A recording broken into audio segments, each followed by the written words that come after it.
caros, estamos iniciando aqui já a edição de número 3 das pregações de São Marcos, e nessa oportunidade a gente vai falar sobre a vocação dos primeiros apóstolos e a sequência. Então, São Marcos 1 e versículo 14 até o 20. Para quem não sabe, eu estou fazendo a sequência de pregações só no livro de São Marcos, já fiz tudo de São Mateus. A gente está procurando fazer o mesmo, só que agora então com o livro de São Marcos.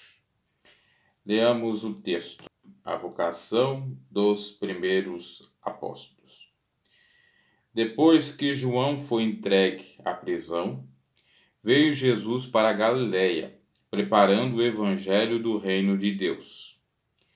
E dizendo: o tempo está cumprindo e o reino de Deus está próximo. Arrependei-vos e crede no evangelho.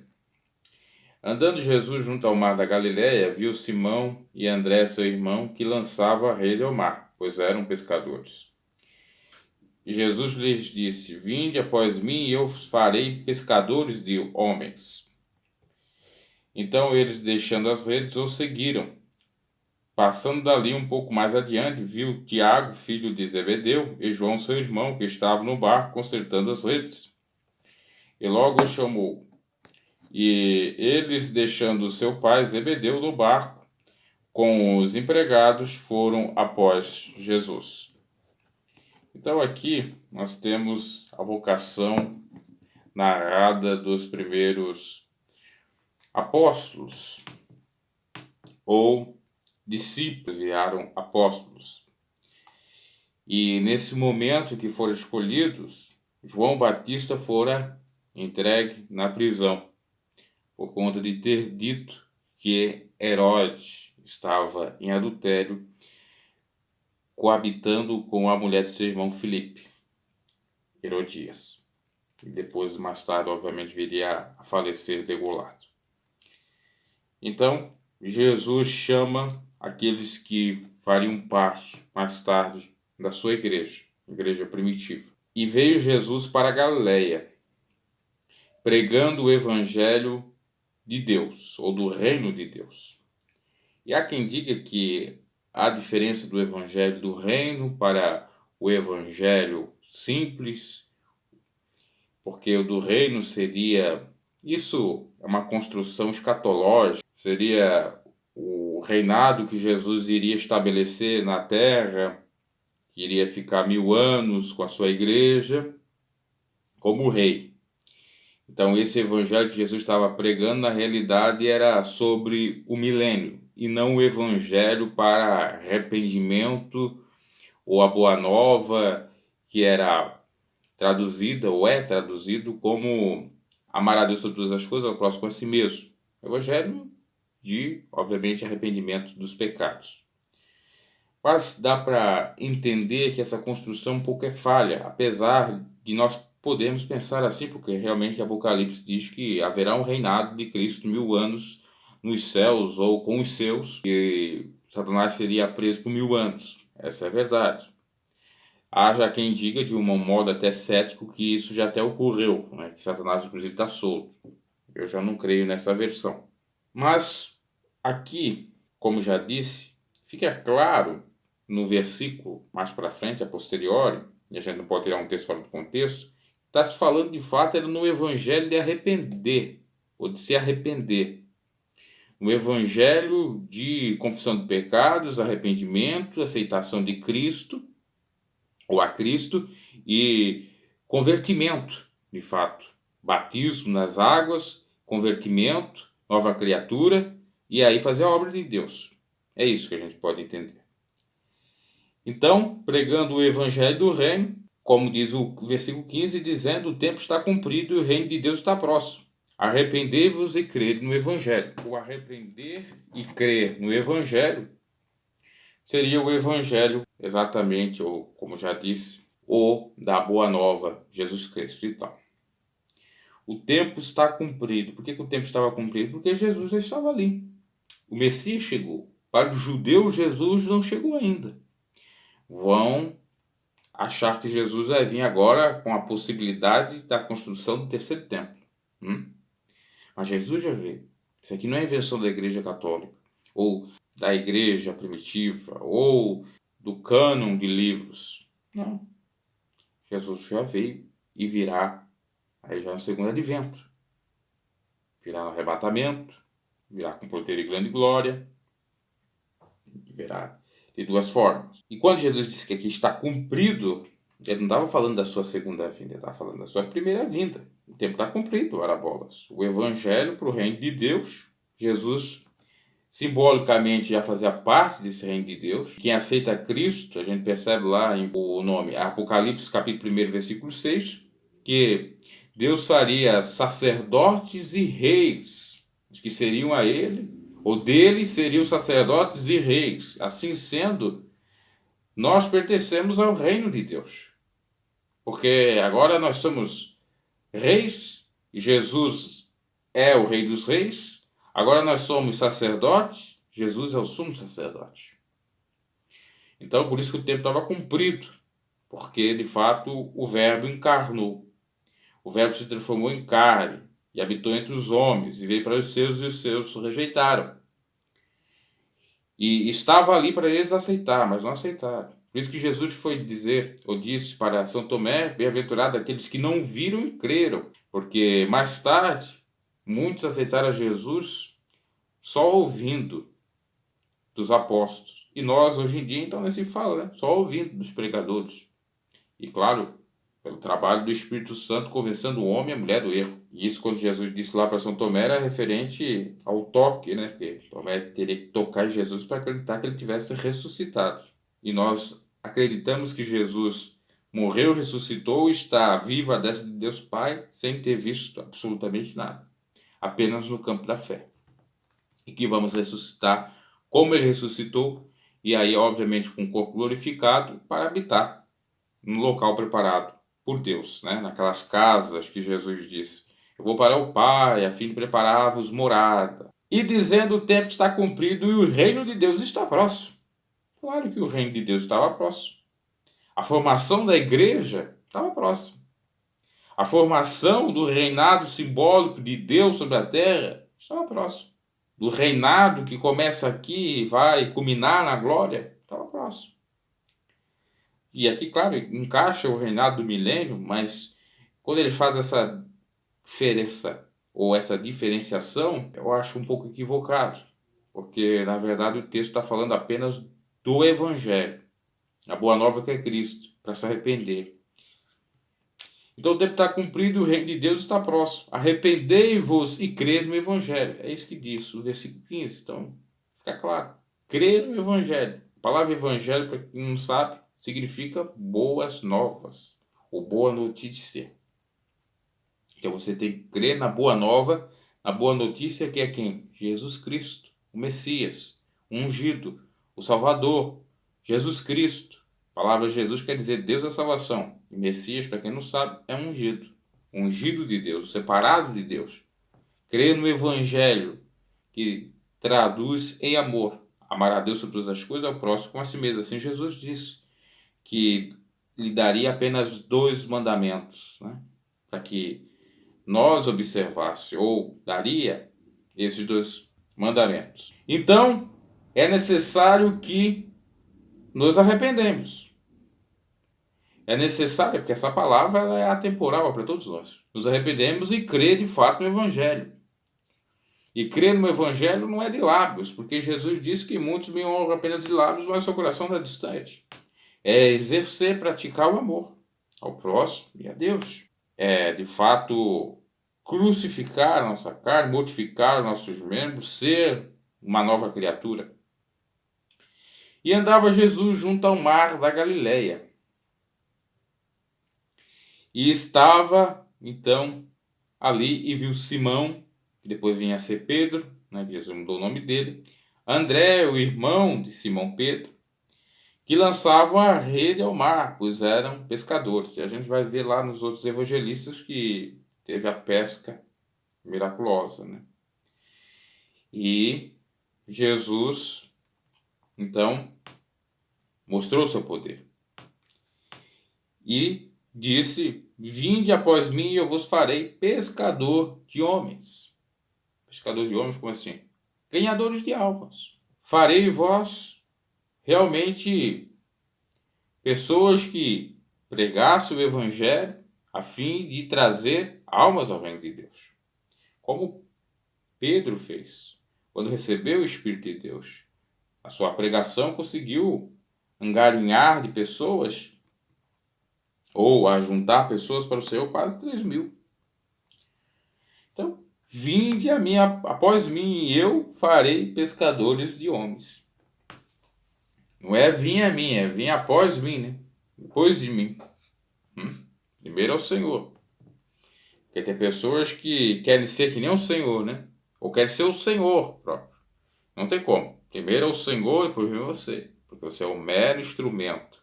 Jesus aqui está falando como instrumento, como pescador de almas. É como se tivesse uma, vamos dizer assim, indústria pescareira, ou pesqueira, melhor dizendo, e tivesse ali o grupo de pescadores, e o dono, obviamente, dessa indústria de pescado seria o próprio Deus, tendo os seus obreiros, os pescadores, e os peixes seriam as almas que estão no mar do pecado, que estão no mar do engano, um mar que é revolto, um mar de aflição, um mar de sofrimento, porque aquele que está com Cristo, ainda que esteja no mar, ele está no barco, né? Não está lá fundo. Está são e seguro e salvo. E Jesus está no barco. Então dá para fazer toda essa construção metafórica. E Jesus quer fazer de mim, de você, pescadores de almas, pescadores de homens, de seres humanos, ou seja, ensinadores, pregadores do Evangelho. E aí, às vezes, as pessoas colocam um empecilho. Ah, eu não posso porque eu não tenho conhecimento, estude. Ah, eu não posso porque eu sou limitado nisso, daquilo. Não, Deus lhe capacita. O dom está aí. Você tem que despertar, seja o dom que for.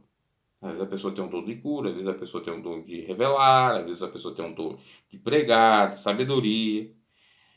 Às vezes ela já até nasce, outras vezes ela tem que buscar. E aí tem que fazer, tem que se esforçar, ter bom ânimo. Eu já disse algumas vezes lá no Conteúdo Edificante que eu não queria pregar, de jeito maneira. O meu ministério que eu achava para mim, e até porque eu tinha uma certa afinidade, era a música. Eu queria ser músico, eu queria ser cantor, né? Claro que tinha que fazer muito estudo, aula de canto e tal, sempre desafinado. Mas eu ia lá, escrevia meus hinos, eu tenho vários hinos escritos. E às vezes ia cantar lá na frente da igreja. Quando não eram os meus, ia cantar os hinos da harpa cristã. E eu tinha maior prazer naquilo. E achava que era só aquilo. Mas, mais tarde, Deus me levanta como obreiro para pregar. E até eu não tive tanta chance como eu estou tendo aqui no YouTube para pregar o Evangelho na instituição que eu pertencia. E assim sendo, eu estou vendo que realmente essa era a minha incumbência, a minha missão. Falar aquilo que eu aprendi, aquilo que eu sei fazer, faço. Porque a Bíblia diz que aquele que sabe fazer alguma coisa não faz, peca. E cada um tem, né, o seu dom. Que são dons repartidos pelo Espírito Santo de Deus. Agora, a convocação de Deus é para todos, né? Para se arrependerem, para alcançar a salvação e também para serem usados na obra. E cabe aqui destacar também uma coisa interessante, que hoje em dia você tem a nomenclatura apóstolo, né? Temos o apóstolo tal, o apóstolo isso, aquilo, A, B, C ou D. E essa construção se deu aí no final da década de 90 e no início da década de 2000, 2004, 2006, por aí. Criaram essa nova nomenclatura e, obviamente, essa função ministerial de apóstolo, apostolado. Mas o fato é que os apóstolos foram só os apóstolos. Ah, mas Paulo chama ou diz que alguns foram chamados para apostolado, ou ser apóstolos. Sim, mas não necessariamente se estende isso para hoje, porque nós tivemos os cabeças da igreja primitiva que eram assim chamados de apóstolos. Eu não quero entrar muito nessa discussão, até pretendo uma outra oportunidade falar um pouco mais sobre isso, inclusive até com o significado etimológico da própria palavra e tal. Mas é algo para a gente pensar também, né? No sentido da vanglória, porque às vezes Deus chama a pessoa para um determinado ministério, uma determinada função, e a pessoa quer algo mais. Mas Deus quer ela daquela maneira, não, ela quer passar os limites que Deus colocou. E por isso que o seu ministério não vai para frente. Por exemplo, eu via jovens na minha época que eles mal estavam começando, tinha um nome chamado, que a instituição dava de Daniel, que era o iniciante. Daniel era o orador, começava com orações e tal, às vezes até tomava o púlpito para orar, e das mulheres eram as anas. Depois vinha então a consagração para o obreiro cooperador. A pessoa estava lá como Daniel, já queria ser presbítero. Já queria ser. Eu sou contra o sonho, mas ele queria ser no sentido de pular a hierarquia da instituição. E não tendo nem capacidade. Eu já queria ser pastor. Ora, dizendo instituição a qual pertencia, ele dizia que só para ser pastor tem que ser casado. E é que a Bíblia diz, né? Porque, e tanto pastor e presbítero, tem que ter uma esposa só. E aí que é o grande problema. É essas pessoas que queriam tudo isso aí, o que aconteceu? Não estavam colocados no Evangelho. Estão hoje aí. A Deus dará no mundão e tal. Então a gente tem que ter temor a Deus, humildade, sobretudo, e esperar a convocação de Deus, o trabalhar de Deus, a chamada de Deus. Porque nem todos têm chamada divina, nem todos são chamados. Jesus já dizia, né? Muitos são chamados, poucos escolhidos. Ainda tem mais isso, né? Temos que ser chamado e não ser escolhido. Judas foi chamado, foi convocado, mas não foi escolhido. Ou não se fez escolher, porque traiu o sangue inocente, traiu Jesus. Então, já mesmo Deus chamando, a gente pode ser um obreiro fraudulento, pode ser uma pessoa realmente contrária ao que manda a palavra. Imagina nós querendo colocar como se fosse Deus tendo o poder de manipular ou chegar ao patamar que quisermos. Não podemos, nós não somos de nós mesmos. Sem Jesus nada podemos fazer. Por isso que Jesus disse aqui claramente: vinde após mim. Não é vim a mim. Ou vim e eu te colocarei na frente. Não, vim após mim. Esse após mim é muito interessante, que denota, mostra claramente que é colocar Deus em primeiro lugar. Qual é a vontade de Deus? Não é a nossa vontade, não é o nosso ego. Isso é um recado, obviamente, para quem interessa em buscar o episcopado. Boa obra desejo, como diz o apóstolo Paulo, excelente obra desejo e tal. Mas tem que passar pelas peneiras, vamos dizer assim. Tem que passar, então, pelos filtros, pelas provas, pelos testes. Não é de qualquer maneira. Tem um preço a ser pago. Os apóstolos tiveram. Porque quando Jesus chama eles não sabiam nem o que se tratava. E aí foram aprendendo com Jesus, mesmo assim erraram um monte. O inimigo até utilizou eles, como no caso de Pedro, que disse que Jesus não ia morrer, o próprio diabo falando. Eles faziam coisas erradas, não criam tanto em Jesus. Aí quando eles recebem o Espírito Santo, eles se tornam realmente aquilo que Jesus chamou eles para ser. Verdadeiros apóstolos, pregadores do Evangelho, líderes, pessoas que realmente cooperaram na obra. Então veja bem, convocação é uma coisa, chamada divina é uma coisa, você lutar para ter a confirmação dessa chamada divina é uma outra, e lutando no sentido de oração, santificação, consagração e ter o Espírito de Deus, e ainda a questão, se você não cuidar, você pode cair e perder tudo. Quantos homens de Deus já perderam tudo? Né? Trocaram o seu ministério por um bocado de lentilhas. O bocado de lentilhas simbolicamente sendo uma oferta do diabo, uma oferta indecorosa, um suborno, um roubo, um furto, prostituição, crimes até mesmo, não só pecados, mas como crimes. E aí perde. Mas Deus pode tornar a reerguer essa pessoa, porque, como diz a máxima, isso não está na Bíblia, mas até compreendo que esse jargão evangélico faz jus ao trabalhar de Deus e a misericórdia dele para conosco, que o cair é do homem, mas o levantar é de Deus. Então veja bem que a gente está falando de várias coisas aqui que é necessário, né? Porque nós estamos falando de pessoas que querem exercer a obra do Senhor. Veja bem, e quando Deus vê que a pessoa não quer, é humilde, a pessoa quer realmente só agradar o Senhor, o interesse é agradar o Senhor, é aí que ele usa a pessoa. Não vai pensar que Deus é com os soberbos. Não é, porque Deus resiste os soberbos. Dá graça aos humildes. Deus exalta os humilhados e, de fato, humilha os exaltados. Então pensamos sobre isso. Temos aí pastores que dizem, eu sou o profeta. Não toqueis nos ungidos de Deus, mesmo ele sendo corrupto, né? Ele acha que tem aquela unção de óleo ali que Deus vai lhe dar a proteção. Aí o camarada, não, eu sou presbítero, eu sou pastor, eu sou diácono, eu sou isso, eu sou aquilo. Você não é nada, você é um verme. É isso que você é. Você é um excremento ambulante. Para não dizer um palavrão aqui, né? Só procurar no dicionário que significa excremento. É isso mesmo que nós somos. Sem Jesus, nada podemos fazer e somos isso mesmo. E é pela misericórdia de Deus é que a gente faz alguma coisa. Qualquer coisa que seja. Magnânima, magnífica, extraordinária. Até mesmo no mundo secular. O engenheiro lá projetou aquele prédio, coisa mais bonita. Olha que sabedoria, que inteligência. Tudo é Deus que dá por misericórdia.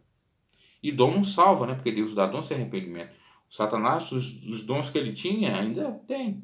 E agora ele utiliza para enganar o povo, né? Então, não creemos em todo o Espírito. Quantos homens de Deus que foram chamados, tiveram chamado de vida, mas caíram, não se arrependeram dos seus pecados, estão nos seus pecados ainda e estão aí fazendo maravilhas, revelando, curando e tal, né? Aí vai se encaixar naquela palavra, ou naquelas palavras que Jesus disse.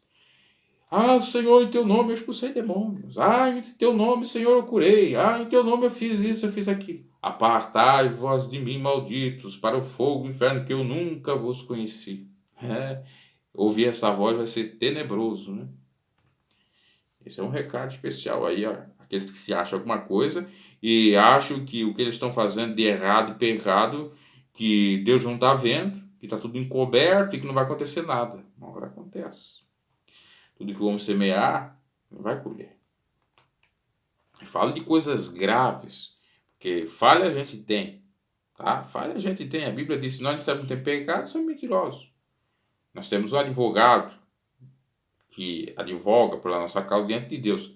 Eu estou falando de coisas terríveis, que o sujeito não confessa o seu pecado, o sujeito acha que está certo. Por exemplo, o camarada é casado e tem a sua amante, e é pastor. O camarada é casado e tem as suas concubinas, entre aspas, vai para um motel com as amantes, né?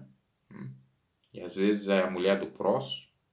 E por aí em diante, nós temos tudo isso aí. Tem aquela aparência de piedade, de santidade, mas não é nada.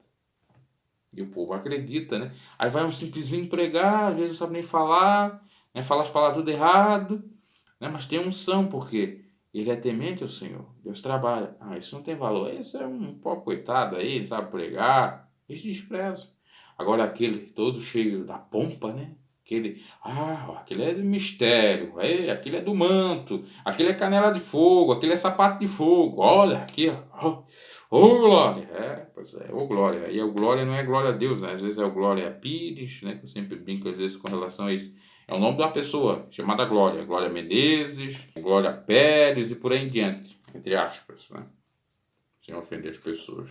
Tô dizendo, é o Glória, ou aquela até cantora, Glória Gaynor. É porque o glória não chega no Senhor, porque Deus recebe o perfeito louvor, e o perfeito louvor vem de quem? Das crianças, né? E se nós não formos crianças, pequenos diante do Senhor, no sentido de ser humildes, e sermos honestos, sinceros, como uma criança é, transparente, e perdoarmos as ofensas, as falhas do nosso próximo, de maneira alguma Deus vai receber o nosso louvor, seja o louvor, o cântico mesmo, ou seja, aquilo que aparenta que nós somos, né, de cristão, né?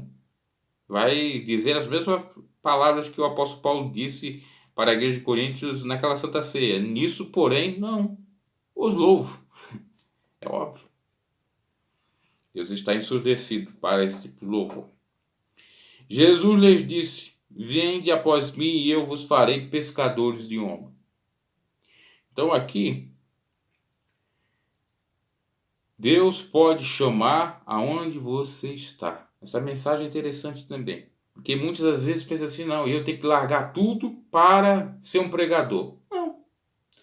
Às vezes você é um professor, Jesus poderia ter dito o seguinte: vinde após mim que eu vos farei professores de homens. Veja bem que Jesus utilizou a profissão deles. Tem um simbolismo, obviamente, mas também tem a questão que a gente pode perceber, que é até um pouco literal, da profissão, que eles eram pescadores. Poderia ser para os médicos: vinde após mim e eu vos farei médico dos homens. O curador dos homens. Por que não? Então Deus pode chamar cada um no seu específico lugar ou na sua específica profissão. E Paulo vai dizer isso, né? Cada um fique na vocação que foi chamado, ou num local que foi chamado. Mais ou menos assim. Aí as pessoas dizem: eu tenho que ser pregador porque Deus me chamou para ser pregador, eu não posso ser professor. Eu não posso ser advogado, eu não posso ser médico. Não, você pode. E lá na advocacia você exerce a atividade como um cidadão da terra e, maior ainda, dos céus. Você vai lá, advoga para a causa dos necessitados, você faz algo brilhante, você ajuda o próximo ali e pode ganhar almas ali. O médico é a mesma coisa. Quando ele vê que não tem os recursos médicos para curar alguém, ele pode clamar a Deus, santificar, e Deus se manifestar. Um médico que tinha poder para curar não cura, mas ele é temente ao Senhor e o Senhor cura, opera. E aí fazer com que pessoas testificassem de Deus e eles pudessem ganhar almas. Tem enfermeiras, tem médicos, professores, advogados, várias profissões, engenheiros, arquitetos e por aí vai. Então Deus ou Jesus pode fazer. É uma meditação, uma reflexão que muitos não pensam. E eu via isso muito em igreja. Não, tem que sair agora.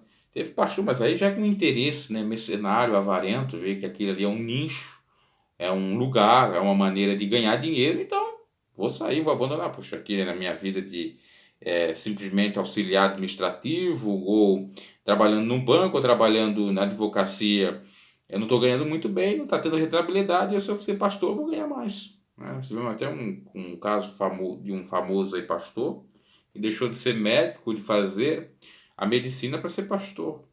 Eu não vou julgar, dizer que ele viu isso, que era um nicho bom, que poderia lhe dar rentabilidade, então abandonou a medicina. Pode ter sido um chamado de Deus, né? Mas tem muita gente que pensa assim. Né? O problema é o pensar e agir de uma maneira equivocada, com esse pensamento equivocado, com má fé. E esse é o grande problema. Mas esse camarada aí, esse que agora é pastor, ele poderia ser médico e ir lá trabalhar como se fosse um pastor. Né? Mas ele queria dedicar diretamente a uma obra, né? Ser uma liderança grande. Então eles, deixando as redes, o seguiram. Aqui a questão da rede é interessante, né? Porque hoje em dia você tem vários significados de redes, né? Você tem a rede de conexão tal da internet, você tem a rede mesmo de pesca, você tem a rede de dormir, você tem a rede elétrica, da força, a rede de esgoto. Tem vários tipos de rede aí, né?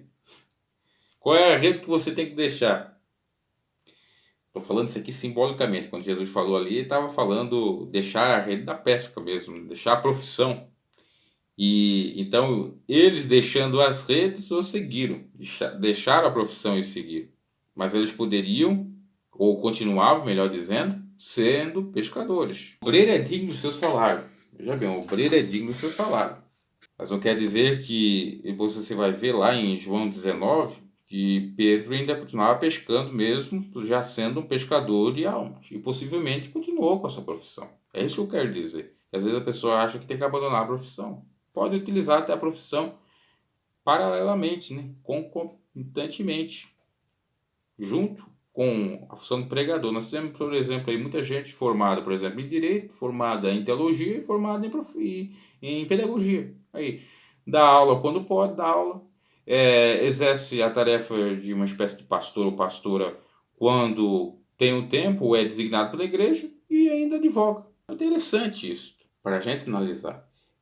E aqui eles deixaram às vezes no sentido de dar mais importância para fazer a obra de Deus do que a própria profissão, né? De dar mais importância ao ser humano do que a rentabilidade que poderia trazer a pesca. Tem essa reflexão. Porque eles não deixaram a pesca para ir para uma outra profissão, porque não é profissão. O servir a Deus, o fazer a obra de Deus, não é profissão. Inclusive está aqui como cabeçalho a vocação dos primeiros apóstolos, é a vocação. Há uma diferença de profissão para a vocação. E nós temos que pensar nesse sentido. Que Deus os abençoe.